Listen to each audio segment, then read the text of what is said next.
When it came to the research and planning for the A2 media production, we used websites like YouGov and UK Tribes when we were trying to get information on our target audience. We found that YouGov was the best to use when we were finding our target audience, and this is because we was able to research films in specific that would come into contact with the genre that we were going to choose. And in this case, it was a thriller. So, for example, some of the films that we found on this site were kidulthood, adulthood, brotherhood, things like that. And because of that, we could find the age of the target audience, and then we found that they tend to be 18 to about 24 years old. And from this as well, we were able to find that the gender would appeal to mostly male people that are in office jobs, mainly office-dominated jobs. Now, I found that YouGov helped us show things like the political side of the target audience, the things they like to do, their hobbies, things like that. And because of that, I was able to see and get a specific niche target audience, which I was trying to appeal to. And as a result of this, we used this and implemented things from this into our trailer in order to best suit this. So, for example, because everyone that would be watching this would be male dominant, we used a male character to be the main character, and he is seen to be someone who has extreme wealth and balancing between two lives, and like his dominant side, which is when he's wearing a suit, that shows more. And like I found that with the suit side of him, the good side of him, these male viewers would be able to relate to that side of them because they're also working in offices, high-end jobs. When we were doing the research and planning, we used YouTube to see other film trailers and see what was essential and the conventions within a film trailer to get the best grade. So, for example, when we were looking at the film trailers from the same genre, we were doing this and seeing what they were doing the best. So what we looked at was Brotherhood. We saw the different conventions within it, seeing what they were doing to make their movie the best. And we could obviously see from YouGov as well how the ratings for it was very good. And because we took this inspiration, we were able to incorporate it into our actual final production, and that's what made it where it was now. When it came to using some of the software, Photoshop was one of the ones that dominated it the most. And I used Photoshop to make my post the best it could look compared to other blogs. So in AS, I would usually mainly use Microsoft, Word, PowerPoint, and things that would just make the blog look bland. So you would see in the location rookie that it was edited very nicely, and that's because I used Photoshop.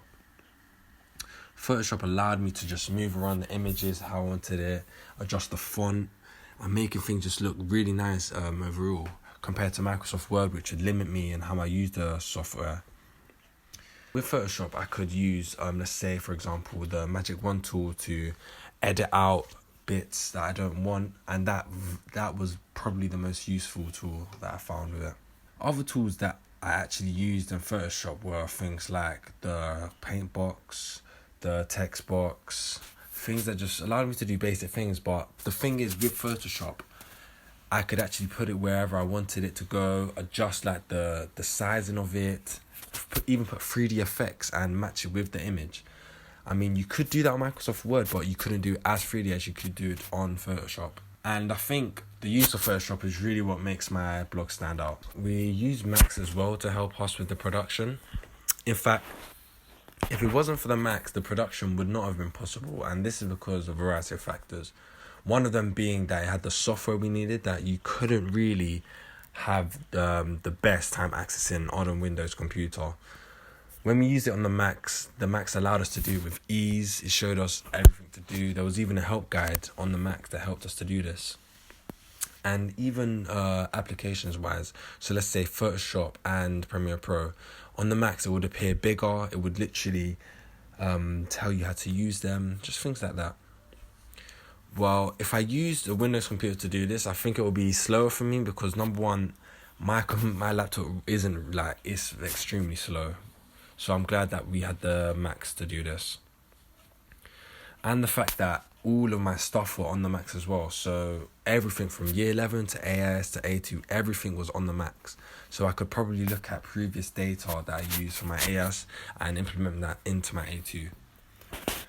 Our school also had templates to use, which we could have used, but I personally didn't, but we could have used those templates to help us. That's another benefit of the Macs. They already had things on there that you could use. Whereas if I use my own laptop to do this, I wouldn't have anything to access. I have to start from scratch, which would really, really be long. We used a DSLR camera to record everything.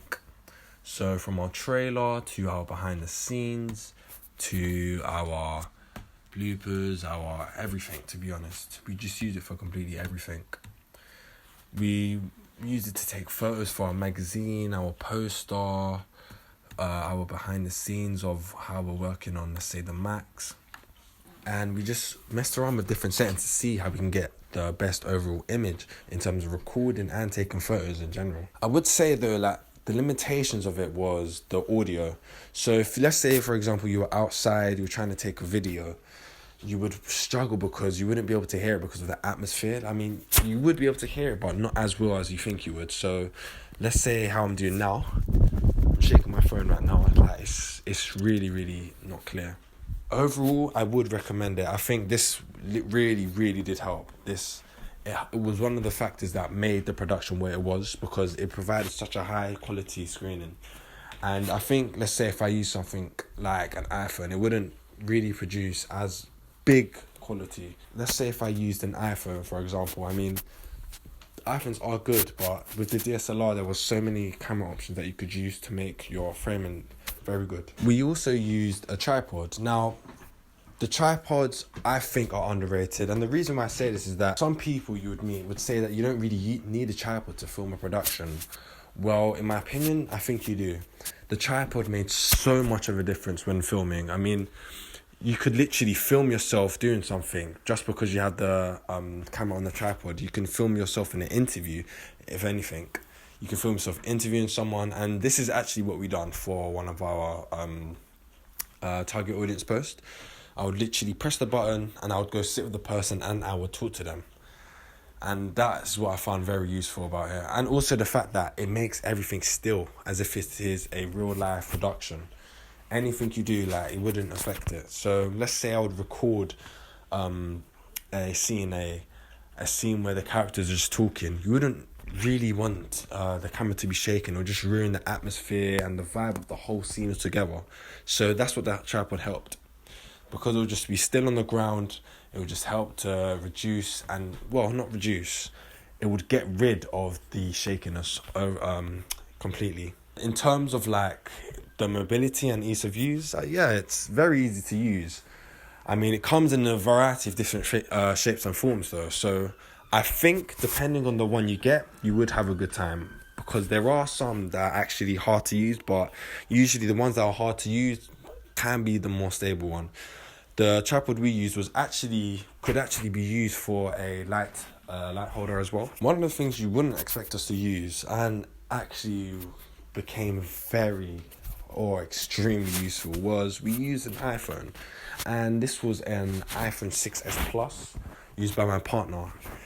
My partner went abroad actually, and he decided that it would be a good idea to film some scenes for our productions. So what he done was he got his partner to actually record him coming out of a building in order to fit with the scene of the main character, Juice, being the criminal and him having a good business side to him. And the thing is, it produced an extremely nice view. Something that you can compare to a DSLR actually. Like the video quality was actually like it was on par with it, but it wasn't better than it, but it was literally on par with it. And that's the thing. Technology is becoming so advanced that we can literally have everything on our phone. We have music on our phone, recording on our phone, YouTube on our phone, so much things. And the fact that we were able to use something as mobile as an iPhone, it became so useful that you could literally take it out of your pocket, record it, and that literally gets included in our production. So I find the iPhone very useful. We were also able to use the iPhone to film behind the scenes. And that's literally what we use for most of the time for behind the scenes, because I'll literally be recording. My partner would probably record me using his iPhone, recording someone else for the production. We use YouTube to get an idea of what other trailers would be like, and we also use it to upload our trailer. Without YouTube, I think we would have struggled a lot, actually, because we wouldn't have any inspiration to use for our actual trailer. Like, we wouldn't have anywhere to go to if we wanted to find any conventions for the trailer. We wouldn't have anywhere to get a genre. Well, I suppose we actually would. But that would mean using third-party sites, which we don't know off the top of our heads. We don't know the links to.